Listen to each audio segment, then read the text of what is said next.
नमस्कार दोस्तों, आप सभी का इस चैनल पे हार्दिक स्वागत है। हम लोग संस्कृत साहित्य का अध्ययन कर रहे हैं। इस सीरीज का ये 7वां वीडियो होगा। प्लेलिस्ट भी बन चुकी है, तो आप लोग जो है नीचे वीडियो सेक्शन में आप जाकर देखेंगे तो सारी क्रम से जो है प्लेलिस्ट आपको मिल जाएगी। उसका लिंक जो है हमने पिन कर दिया है, तो आप आसानी से वहां से जो है प्लेलिस्ट में पहुंच सकते हैं। संस्कृत साहित्य की भी बन चुकी है।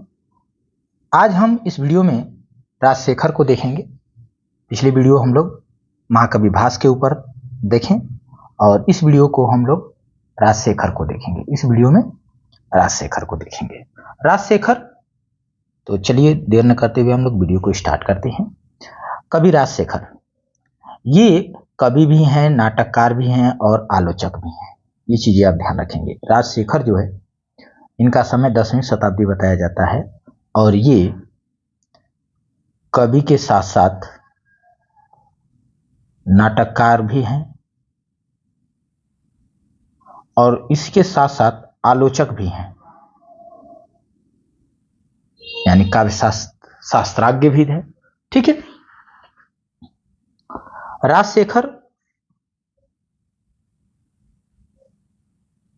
राजशेखर महाराष्ट्र के यायावर क्षत्रिय वंश में उत्पन्न हुए थे। क्षत्रिय वंश में उत्पन्न हुए थे। पिता का नाम आमत्य दर्दुक, पिता का नाम, या दुहिक भी कहा जाता है। माता का नाम देखें तो माता जो हैं सिलवती हैं। माता का नाम सिलवती, पिता का नाम अमात्य दर्दुक। ठीक है। पितामह यानी दादा का नाम अकाल जलद। इनकी पत्नी का नाम है अवंती सुंदरी। और इसी नाम से एक रचना है अवंती सुंदरी कथा दंडी की। ठीक है। तो यहां पर जो है राजशेखर की ये पत्नी है अवंती सुंदरी। अब ये मत समझिएगा कि वो रचना इन्हीं की पत्नी के ऊपर है, नहीं, ऐसा नहीं है। ठीक है। तो इनकी पत्नी का नाम अवंती सुंदरी है।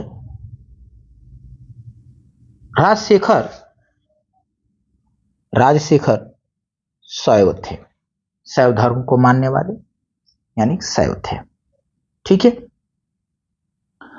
राजशेखर महिपाल के आश्रित थे। राजशेखर किसके दरबार में रहते थे? तो राजशेखर महिपाल के आश्रित थे, यानी महिपाल के दरबार में रहते थे। ठीक है। इनकी शैली क्या है? महाकवि भास की आपने देखा वैदर्भी शैली। इनकी शैली गौड़ी है। तो ध्यान रखेंगे, राजशेखर की जो शैली है वो गौड़ी शैली है। राजशेखर महिपाल के राज दरबार में रहा करते थे, उनके आश्रित कवि थे। राजशेखर शैव धर्म को मानने वाले थे। इनकी पत्नी का नाम अवंती सुंदरी था। ये ध्यान रखेंगे। बात करें, और 10वीं शताब्दी के ये नाटककार हैं, आलोचक हैं। ठीक है। बात करें हम आगे, राजशेखर कालिदास, हर्ष और भवभूति से प्रभावित हैं।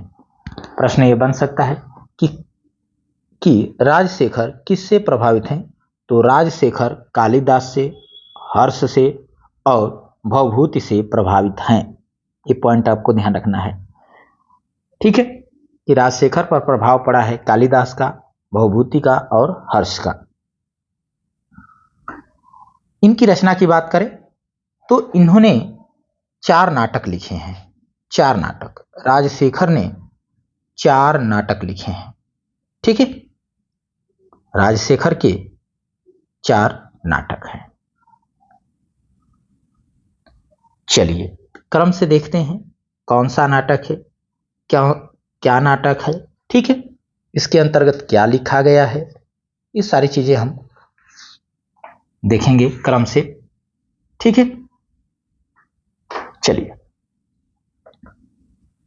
बात करें नाटक के पहले नाटक की बात करें तो इनका जो पहला नाटक है वो है बाल रामायण, जो 10 अंकों में लिखा गया है। तो ध्यान देंगे इनके 4 नाटक, पहला बाल रामायण जो 10 अंकों में लिखा गया, एक जो है बाल भारत लिख रहे थे वो, ठीक है, बाल भारत 2 अंकों में अभी लिख पाए थे, वो पूरा नहीं हो पाया, अपूर्ण रचना है, ठीक है। बाल भारत इनका क्या है, अपूर्ण रचना है, पूरा नहीं हो सका। ये चीजें आपको ध्यान रखना है कि इनका एक नाटक बाल भारत है जो पूरा नहीं हो सका, ठीक है। बाल रामायण इन्होंने 10 अंकों में पूरा कर दिया है। तीसरा है विद्धशाल भंजिका, विद्धशाल भंजिका जो 4 अंकों में लिखा गया नाटक है, विद्धशाल भंजिका। तो सबसे बड़ा बाल रामायण है, उसके बाद देखें तो विद्धशाल भंजिका है जो 4 अंकों में लिखा गया है। इनका सबसे श्रेष्ठ नाटक कर्पूर मंजरी है जो 4 अंकों में लिखी गई है, 4 अंकों में लिखी गई है। और बाल भारत इनका 2 अंकों में जो अपूर्ण है, ठीक है। ये कर्पूर मंजरी इनकी जो है सबसे ज्यादा प्रसिद्ध है। क्यों प्रसिद्ध है? प्रसिद्धि के भी कुछ कारण हैं।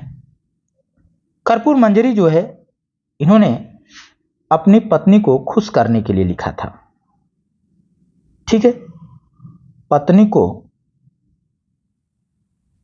खुश करने के लिए,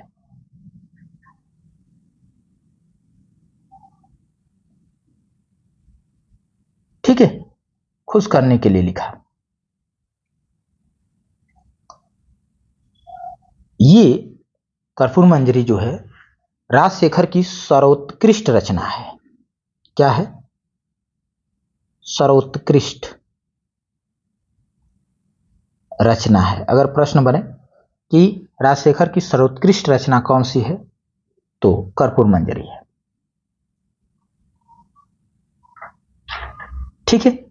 ये रचना जो है इन्होंने अपनी पत्नी के आग्रह पर या उनके कहने पर इन्होंने लिखा है, ठीक है। आ जाइए पहले नाटक की हम बात कर लेते हैं जो बाल रामायण है जो 10 अंकों में लिखा गया है। बाल रामायण 10 अंकों में, पॉइंट को नोट करेंगे कि 10 अंकों का यह रामायण है, नाटक है बाल रामायण। 10 अंकों का इसे महानाटक भी कहा जाता है। तो 10 अंकों का एक महानाटक है यह, ठीक है। बाल रामायण में 10 अंक है और ये 10 अंकों का महानाटक माना जाता है, ठीक है। 10 अंकों का महानाटक, इसमें राम कथा वर्णित है। इसमें क्या वर्णित है, किस चीज का वर्णन है, किसका वर्णन है? तो इसमें देखा जाए तो राम कथा का वर्णन मिलता है। तो ये पॉइंट ध्यान रखेंगे क्योंकि बाल रामायण तो राम से मतलब है, ठीक है। और राम के बचपन का ही अवस्था इसमें वर्णित होगी क्योंकि इसमें लिख दिया गया बाल रामायण, ठीक है। तो राम कथा वर्णित है, ठीक है। तथा रावण को एक प्रेमी के रूप में चित्रित किया गया है। अच्छा, इसमें जो है रावण को एक प्रेमी के रूप में चित्रित किया गया है और उसके प्रति सहानुभूति भी प्रदर्शित की गई है। ये भी पॉइंट को देखिए कि इसमें राम कथा वर्णित है और रावण को एक प्रेमी के रूप में चित्रित किया गया है, उसके प्रति सहानुभूति भी प्रदर्शित की गई है, ठीक है। सहानुभूति भी प्रदर्शित की गई है। इसमें जो है इसकी कथा अगर देखें कहां से कहां तक है, इसकी कथा कहां से कहां तक, तो इसकी कथा जो है सीता स्वयंवर से लेकर, सीता स्वयंवर, ठीक है, सीता स्वयंवर से लेकर अयोध्या लौटने तक, अयोध्या लौटने तक की कथा है, ठीक है। अयोध्या लौटने तक की कथा है, सीता स्वयंवर से लेकर अयोध्या लौटने तक की कथा इसमें कही गई है, ठीक है। हाँ, अब इसमें बात करें तो बाल रामायण का प्रत्येक अंक, बाल रामायण का प्रत्येक अंक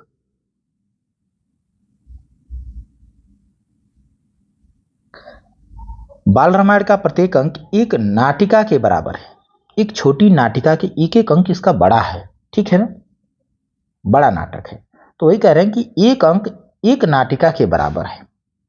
इसमें 741 पद हैं, पॉइंट को नोट करेंगे। इसमें कुल 741 पद हैं और प्रत्येक अंक एक नाटिका के बराबर है।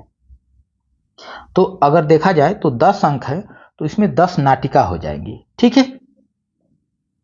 आ जाइए, अगला इनका नाटक देखिए, बाल भारत है।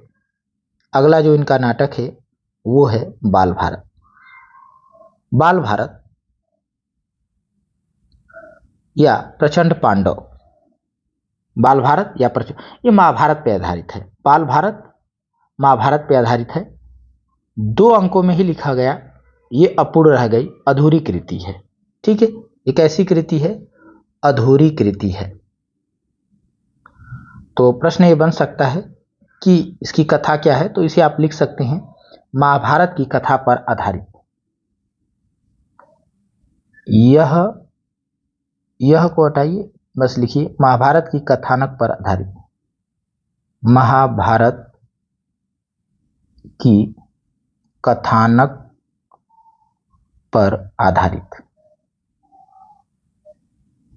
पूरा नहीं हो सका ये, ठीक है, पूरा नहीं हो सका।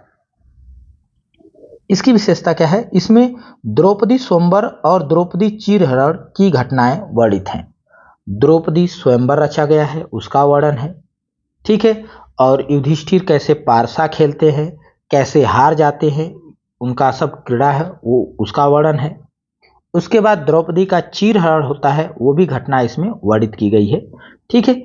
और यह कथा सबसे बड़ी विशेषता इसकी है कि यह अधूरी रह गई, पूरी नहीं हो सकी है।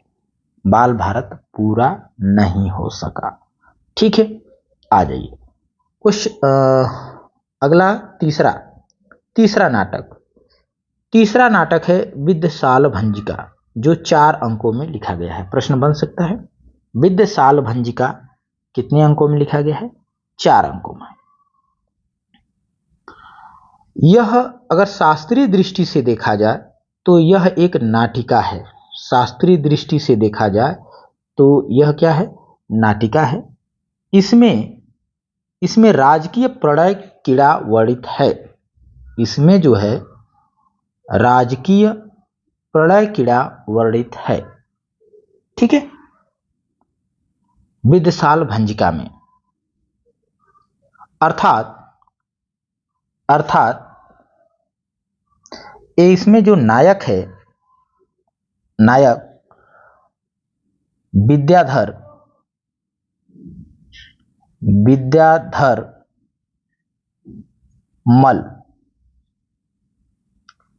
विद्याधर मल ये नायक है, ठीक है। विद्याधर मल नामक राजकुमार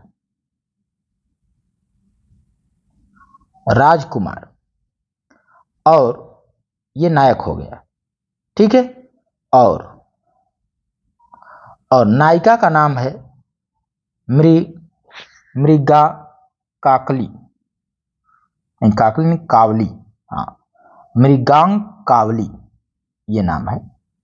मैं लिख देता हूं, मृगांग कावली, ठीक है। ये राजकुमारी है। एक और है, उसका भी नाम मैं लिख देता हूं, एवं कुवलय माला,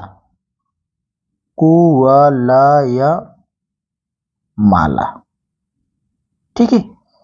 तो नायिका देख सकते हैं, स्त्री पात्र मृगांग कावली और कुवलय माला, और नायक जो है विद्याधर मल है, ठीक है। इन सभी की प्रेम कथा का वर्णन इसमें मिलता है।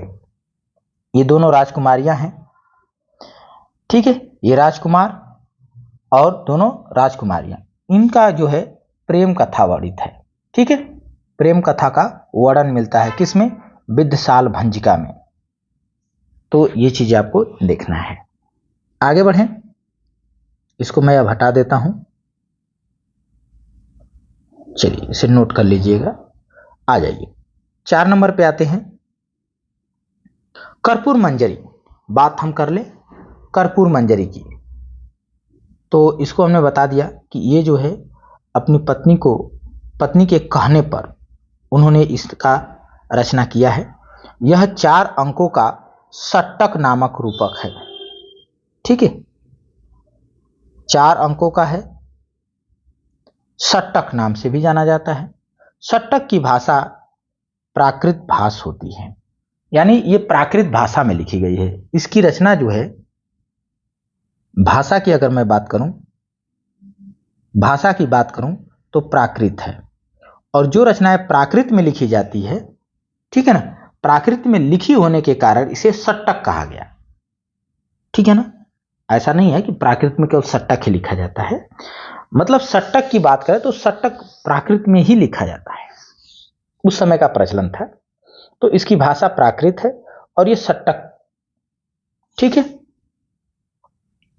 यह षट्टक है। आ जाइए, इसका कथानक राज परिवार की, इसका कथानक क्या है? इसका कथानक है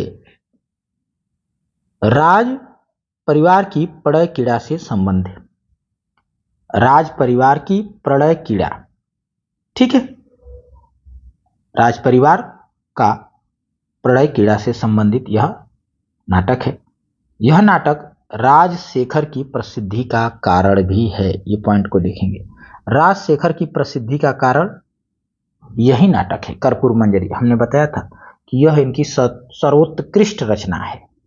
ठीक है, तो आपको ध्यान रखना है, राजशेखर की प्रसिद्धि का कारण यह कर्पूर मंजरी ही है।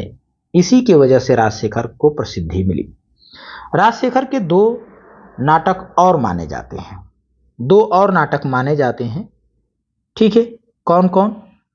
हरविलास और दूसरा का नाम जो है क्लियर नहीं है, वो अज्ञात है।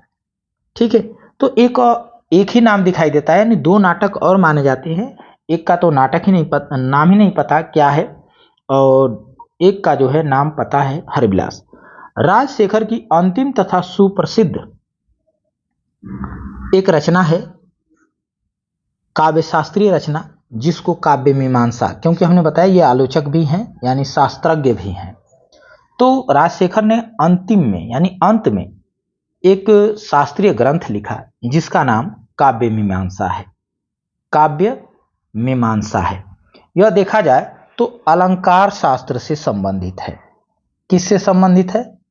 अलंकार शास्त्र से। यह अलंकार शास्त्र से संबंधित विशाल ग्रंथ है। ठीक है, विशाल ग्रंथ है, बड़ा ग्रंथ है एक।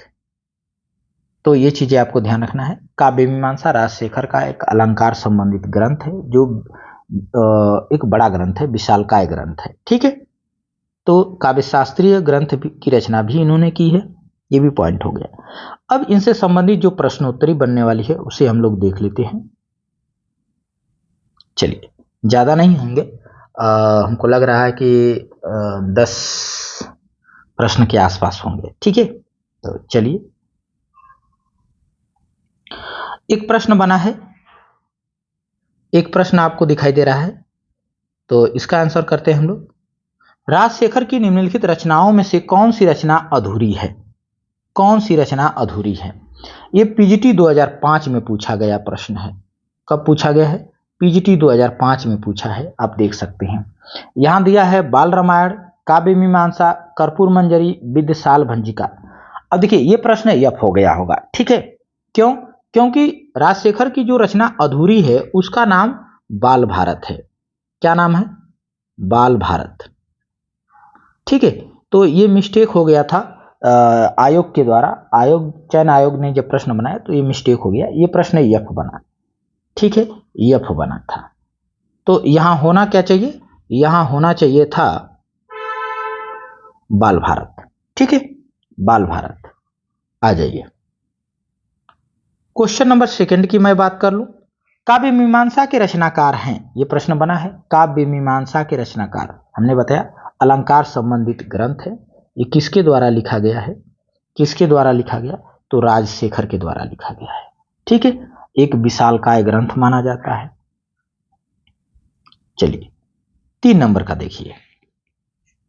राजशेखर का कौन नाटक अपूर्ण रह गया? फिर प्रश्न बना, कौन नाटक अपूर्ण रह गया? तो इस बार जो है ये प्रश्न सही हो जाएगा। क्यों? क्योंकि विकल्प में है बाल भारत। ठीक है, बाल भारत ये अपूर्ण रह गया। 4 नंबर का देखेंगे, बाल रामायण नाटक में अंक हैं, कितने अंक हैं? जो बाल रामायण नाटक है, यही इनका तो नाटक बड़ा नाटक है जो 10 अंकों में लिखा गया है। कितने अंकों में लिखा गया है? 10 अंकों में लिखा गया है।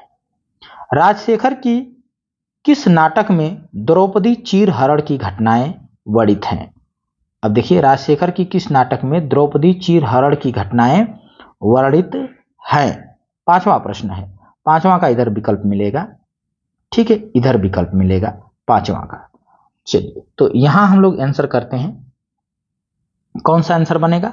तो बाल रामायण तो राम से है, उसमें चीरहरण नहीं आएगा। द्रौपदी का कर्पूर मंजरी अपनी पत्नी के लिए लिखे थे, जो जिसका घटना हमने बता ही दिया कि राज परिवार का प्रेम वर्णित है उसमें। तो हमारा आंसर बनेगा कौन सा? बाल भारत, जो अधूरा रह गया। जो क्या रह गया? अधूरा रह गया था।